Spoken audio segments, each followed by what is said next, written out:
আজকের এই ভিডিওটা জিক্সার লাভারদের জন্য অথবা সামনে যারা আসলে জিক্সার কেনার প্ল্যান করতেছেন আপনাদের সবার জন্য। আজকের এই ভিডিওতে new Suzuki Gixxer FI ABS এই বাইকটা সম্পর্কে কতগুলো ভালো বিষয় এবং কিছু খারাপ বিষয়, মানে এই বাইকটার কি কি আসলে ভালো দিক এবং খারাপ দিক রয়েছে সেই বিষয় নিয়ে আপনাদের সাথে কথা বলবো। তবে একদম শুরুতে আপনাদের সবার উদ্দেশ্যে বলতেছি, আপনারা যারা এই বাইকটার ইউজার রয়েছেন আপনারা সবাই হচ্ছে একটা কমেন্ট করে যাবেন যে এই বাইকটা থেকে আপনি কি কি খারাপ দিক আসলে ফিল করছেন। আপনি যেহেতু ইউজার রয়েছেন তো আপনি একটা অনেস্ট নেগেটিভ সাইড হচ্ছে কমেন্ট করে আমাকে এবং অন্যান্য ভিউয়ারদেরকে জানিয়ে দিবেন। আমি এই বিষয়টাকে অনেক বেশি অ্যাপ্রিশিয়েট করব। ওয়েল, তাহলে একদম শুরুতেই হচ্ছে new Suzuki Gixxer FI ABS এই বাইকটার ভালো দিক বা প্রসগুলো সম্পর্কে কথা বলা করছি শুরু। The first thing first about this bike is the braking system. এই বাইকটার ব্রেক কিন্তু আউটস্ট্যান্ডিং। বাইকটার মধ্যে কিন্তু সামনে দেওয়া আছে 260 মিলিমিটারের একটা ডিস্ক ব্রেক এবং পিছনে দেওয়া আছে 240 মিলিমিটারের একটা ডিস্ক ব্রেক, এবং এই বাইকের ডিস্কে ব্যবহার করা হয়েছে বাইব্রির brake caliper, which is really amazing. আর এই বাইকটার সামনের ডিস্কে আপনারা কিন্তু পেয়ে যাচ্ছেন সিঙ্গেল চ্যানেল ABS। জিক্সারের ব্রেক সবসময় ভালো ছিল, তো এখানে যেহেতু সিঙ্গেল চ্যানেল ABS ব্যবহার করা হয়েছে এই কারণে এটার ব্রেক কিন্তু আরও ভালো হয়েছে। আপনি নর্মাল ব্রেক করেন অথবা আপনি ইঞ্জিন ব্রেক করেন, আপনি দেখবেন যে বাইকটাকে খুব সুন্দরভাবে কন্ট্রোল ব্যালেন্স করা যাইতেছে। কন্ট্রোল ব্যালেন্সের উপর বেস করে এই বাইকটার সেকেন্ড যে ভালো দিকটা বলবো সেটা হচ্ছে টায়ার সেগমেন্ট। এই বাইকটার সামনে কিন্তু দেওয়া আছে 100 সেকশনের একটা মোটা টায়ার এবং পিছনে দেওয়া আছে 140 সেকশনের একটা মোটা টায়ার। MRF এর টায়ার ব্যবহার করা হয়েছে, যে টায়ারটা কিন্তু যথেষ্ট ভালো কোম্পানির টায়ার। আর আরেকটা বিষয় হচ্ছে, আপনি যখন এই বাইকটা দিয়ে কর্নারিং করবেন, হাই স্পিডে যখন আপনি বাইক রাইড করবেন, আপনি দেখবেন যে বাইক হচ্ছে মানে খুব ভালোভাবে স্টেবল থাকে, খুব সুন্দরভাবে কন্ট্রোলিং ব্যালেন্স করা যায়। এই বাইকটার ব্রেকিং সিস্টেম এবং এই যে মোটা টায়ার দেওয়া আছে এই দুইটা জিনিসের উপর বেস করে এই বাইকটা দিয়ে কিন্তু আপনি খুব সুন্দরভাবে কন্ট্রোলিং ব্যালেন্সিং করতে পারবেন। আপনি যখন কর্নারিং করবেন দেখবেন যে বাইক হচ্ছে স্টেবল থাকতেছে। আপনি যখন হাই স্পিডে হাইওয়েতে রাইড করবেন তখনও দেখবেন যে আপনার বাইকটা কন্ট্রোল ব্যালেন্স করতে খুব ফান লাগতেছে। এই জন্য জিক্সার যারা চালায় তারা একটা কথা বলে যে ভাই জিক্সার চালা সবচেয়ে মজা, বিকজ এটার কন্ট্রোলিং ব্যালেন্সিং হচ্ছে একদম টপ নচ। আচ্ছা, এই বাইকটা সম্পর্কে 3 নম্বর যে বিষয়টা বলবো সেটা হচ্ছে লুকস।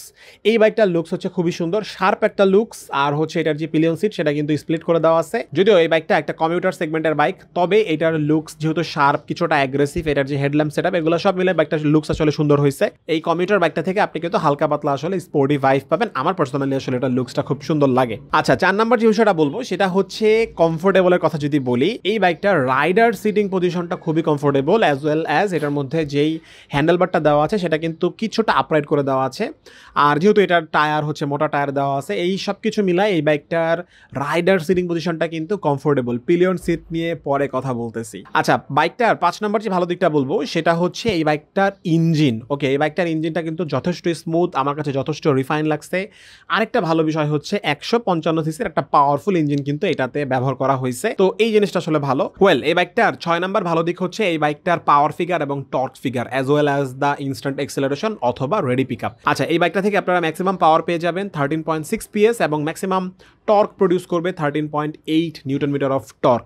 সবচেয়ে মজার বিষয় হচ্ছে জিক্সার মনোটন যে বাইকটা বাংলাদেশে প্রথম আসছিল সেইটার পাওয়ার ফিগার টর্ক ফিগার কিন্তু অনেক বেশি ছিল, তবে আস্তে আস্তে যখন জিক্সারের ভার্সনগুলো আপডেট করা হইলো তো তখন পাওয়ার এবং টর্ক কিন্তু আসলে কমায় দেওয়া হলো। এটার power figure, torque figure, ready pickup সবই কিন্তু কিছুটা কমিয়ে দেওয়া আছে, তবে স্টিল FZS ভার্সন 2 অথবা FZS ভার্সন 3 থেকে কিন্তু যথেষ্ট বেশি রয়েছে। এখন এই পাওয়ার ফিগার আর টর্ক ফিগার আমি বলবো যে এগুলো আসলে মডারেট লেভেলে দেওয়া আছে, খুব বেশি না খুব কমও না। তো এই জিনিসগুলো ব্যবহার করে আপনি কিন্তু মডারেট লেভেলে স্পিডিং ওভারটেকিং করতে পারবেন হাইওয়েতে মোটামুটি স্পিডে। কিন্তু মানে মোটামুটি আমি কেন বলতেছি, আগের যে জিক্সারটা আছে সেটার সাথে যদি কম্পেয়ার করি সেক্ষেত্রে এটা দিয়ে আপনি একটু কম আসলে স্পিডিং করতে পারবেন, তবে সব কিছু মিলায় এইটা রাইড করাও হয়েছে অনেকটাই ফান। আচ্ছা, বাইকের পরবর্তী যে ভালো দিকটা বলবো সেটা হচ্ছে এটার ফুয়েল সিস্টেম। এই বাইকটার মধ্যে কিন্তু ফুয়েল ইনজেক্ট ফুয়েল সিস্টেম ব্যবহার করা হয়েছে। তো ফুয়েল ইনজেক্ট ফুয়েল সিস্টেম ব্যবহার করার কারণে এই বাইকটাতে যদি আপনি ভালো তেল ব্যবহার করতে পারেন সেক্ষেত্রে বাইকের রেসপন্স খুবই ভালো হবে, খুবই স্মুথভাবে আসলে বাইকটা রাইড করতে পারবেন। অ্যাজ ওয়েল অ্যাজ বাইকটা থেকে কিন্তু আপনি ভালো ফিগারের মাইলেজ পেয়ে যাবেন, মোটামুটি 45-40 করে আসলে মাইলেজ পেয়ে যাবেন। ওয়েল, আপনারা যারা আসলে এই বাইকটার ইউজার রয়েছেন আপনাদের সবার কাছে আরেকটা রিকোয়েস্ট, আপনি আপনার সুজুকি জিক্সার FI ABS বাইকটা থেকে কত করে মাইলেজ পাচ্ছেন কমেন্ট করে আমাদের সবাইকে জানিয়ে দিন। বাইকটা সম্পর্কে 9 নম্বর যে ভালো দিকটা বলবো সেটা হচ্ছে the instrument console is amazing. এই বাইকটার ইনস্ট্রুমেন্ট কনসোল একটা কমপ্লিট ইনস্ট্রুমেন্ট কনসোল, ছোট্ট একটা ইনস্ট্রুমেন্ট কনসোল, দেখতে মোটামুটি, বাট আপনি রাইড করার সময় যত ইনফরমেশন আপনার দরকার সব আপনি পেয়ে যাইতেছেন। গিয়ার ইন্ডিকেটর আছে, ফুয়েল গজ আছে, তারপর RPM গজ আছে, তারপর হচ্ছে ঘড়ি দেখতে পারবেন, ঠিক আছে।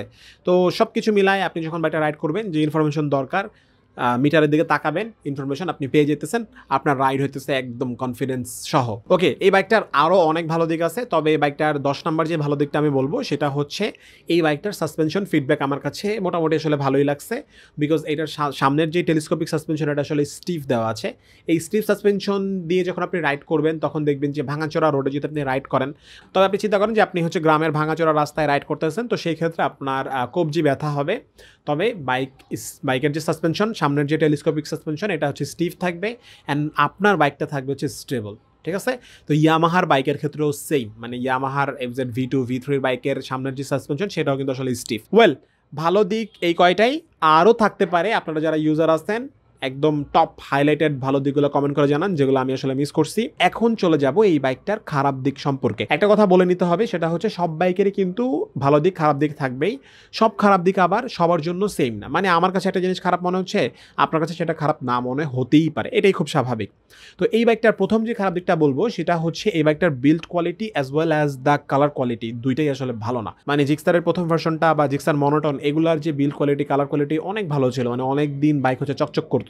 কিন্তু এই জিক্সারে আস্তে আস্তে ইমপ্রুভ হওয়ার জায়গায় মানে এটা আসলে ডিগ্রেড হচ্ছে। বাইকের সেকেন্ড যে বিষয়টা বলবো, এটা আসলে খুব একটা খারাপ দিক বলা যাইতেছে না, বিকজ বাইকটার পার্টসের প্রাইস হচ্ছে কিছুটা বেশি। মানে জিক্সার মনোটন বা আগের ভার্সনের থেকে এইখানে এসে পার্টসের দামে অনেক বেশি হেরফের হয়ে গেছে। তো আপনি যখন সার্ভিস করাতে যাবেন আপনি দেখবেন যে আপনার বেশ ভালো অঙ্কের টাকা খরচ হচ্ছে।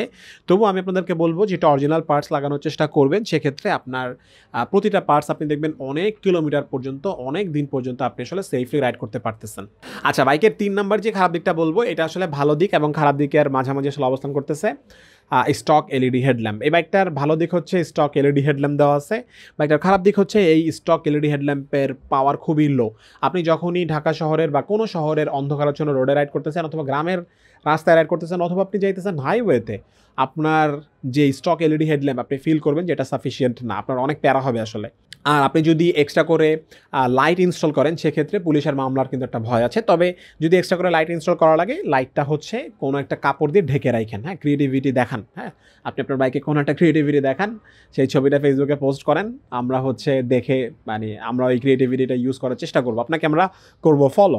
ফাইনালি এই বাইকটার যেই বিষয়টা বলবো সেটা হচ্ছে এই বাইকটার রাইডার সিটের কথা তো বলছিলাম ভালো দেখি, যে কমফোর্টেবল, যথেষ্ট কমফোর্টেবল। রাইডার সিট যথেষ্ট চওড়া ছিল। পিলিয়ন সিটটা চওড়া, পিলিয়ন সিটটা না খুব সুন্দর। ঠিক আছে, স্প্লিট করে দেওয়া আছে, তো পিলিয়ন সিটটা উঁচু, পিলিয়ন সিটটা যথেষ্ট বড়। সমস্যা হচ্ছে কি, এই যে পিলিয়ন সিটটা এটা না খুব আনকমফোর্টেবল। উঁচু হওয়ার কারণে আপনি যখন বাইকটা রাইড করতেছেন, আপনি যখন ব্রেক করবেন, পিলিয়ন আপনার গায়ের উপর বারবার চলে আসবে, অ্যান্ড এটা মাঝে মাঝে আপনার খুব বিরক্তির কারণ হইতে পারে, যদি না আপনার পিছনের পিলিয়ন আপনার অপছন্দের কোনো মানুষ হয়ে থাকে। ওয়েল, আরও যদি খারাপ দিক থাকে তাহলে সেগুলো কমেন্ট করেন, কমেন্ট করে যারা ইউজার আছেন তারা কমেন্ট করবেন, কমেন্ট করে আমাদের সবাইকে জানিয়ে দিন। ফাইনালি আপনাদের সবার উদ্দেশ্যে বলবো, জিক্সার বাইকটা কাদের জন্য। তো জিক্সারের লুকসটা কিন্তু খুব সুন্দর। তো প্রথম বিষয় হচ্ছে যাদের কাছে জিক্সারের লুকস ভালো লাগে, ডেফিনেটলি জিক্সার তাদের জন্য, বিকজ বাংলাদেশের মানুষজন কিন্তু বাইকের লুকসের উপর বেস করে বাইক কিন্তু কিনে। ঠিক আছে, কারণ আমরা আসলে চিন্তা করি যে যেই বাইকটাতে আমি বসবো, সেই বাইকটাতে বসার পরে বাইকটা চালানোর সময় আমাকে সুন্দর লাগবে কিনা। ঠিক আছে, তো এটা অনেক ইম্পর্টেন্ট। তো জিক্সারের লুকস যাদের ভালো লাগে তাদের জন্য ডেফিনেটলি। আর যাদের আসলে এই যে ব্রেকিং সিস্টেম ভালো লাগবে, তারপর হচ্ছে কন্ট্রোল ব্যালেন্স খুব ভালো লাগবে, ঠিক আছে, যাদের বাজেট আছে 2,70,000 টাকার আশেপাশে, তো তাদের সবার জন্য হচ্ছে জিক্সার এই বাইকটা। So thanks for watching this video. I really hope আমার আজকের ভিডিওটা আপনার লাগছে ভালো। যদি ভিডিওটা ভালো লাগে শুধুমাত্র তখনই চ্যানেলে করে রাখবেন সাবস্ক্রাইব। ফেসবুকে যদি ভিডিওটা দেখতে থাকেন তাহলে আমার এই পেজটাতে একটা ফলো দিয়ে রাখবেন। আপনাদের সবার সাথে দেখা হবে পরবর্তী ভিডিওতে। সবাই অনেক ভালো থাকবেন এবং সুস্থ থাকবেন। আপনি যদি আমার মতো রাইডার হয়ে থাকেন তাহলে অবশ্যই ট্রাফিক রুলসগুলো মেনে চলবেন। আল্লাহ হাফেজ।